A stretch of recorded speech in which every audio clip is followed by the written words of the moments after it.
ராணிப்பேட்டை மாவட்டத்தில் வீட்டு வேலைக்காக வெளிநாடு சென்ற பெண் தன்னை கொடுமைப்படுத்துவதாக கணவருக்கு வீடியோ அனுப்பியிருக்கும் நிலையில் அவரை மீட்க நடவடிக்கை எடுக்க வேண்டும் என கணவர் மாவட்ட ஆட்சியரிடம் கோரிக்கை விடுத்துள்ளார். ராணிப்பேட்டையை அடுத்த சிப்காட் வஉசி நகரைச் சேர்ந்த சலீமா என்பவர் குடும்பச் சூழல் காரணமாக ஏஜென்ட் ஒருவர் மூலம் துபாயில் வேலை பார்த்து வருகிறார்.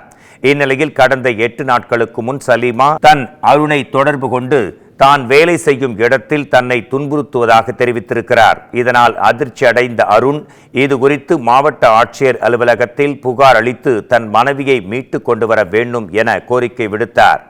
இந்நிலையில் நேற்று சலீமா வீடியோ ஒன்றை பதிவு செய்து அருணுக்கு அனுப்பியிருக்கிறார்.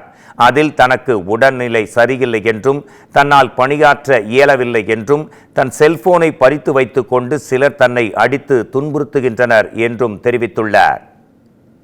ப்ளீஸ் இங்கே வந்ததுக்கப்புறம் பார்த்தீங்கன்னா நான் 2 மாதம் டூரிஸ்ட் விசாவில் தான் வேலைக்கு வந்தேன். இங்கே வந்ததுக்கப்புறம் பார்த்தீங்கன்னா ரொம்ப கஷ்டம், ரொம்ப திட்டுறாங்க, அடிக்கிறாங்க, ரொம்ப கஷ்டமாக இருக்குது. எனக்கு உடம்பு வர முடியல. நான் ஊருக்கு போகிறேன்னு சொன்னால் 2 லட்சம் 3 லட்சம் கட்ட சொல்கிறாங்க. என்கிட்ட ஃபோன் இல்லை, ஃபோனை பிடிங்கி வச்சுக்கிறாங்க. எப்படியாவது ஹெல்ப் பண்ணி என்னை கூப்பிட்டுக்கங்க, நான் நாட்டுக்கே வந்துடுறேன். என்னால் இங்கே வேலை செய்ய முடியாது, ரொம்ப கஷ்டமாக இருக்குது. நான் எவ்வளோ கஷ்டப்பட்டு நான் சொல்கிறேன். ப்ளீஸ் தயவு செஞ்சு என்னை ஹெல்ப் பண்ணி எப்படியாவது என்னை நாட்டுக்கு கூப்பிட்டுக்குங்க.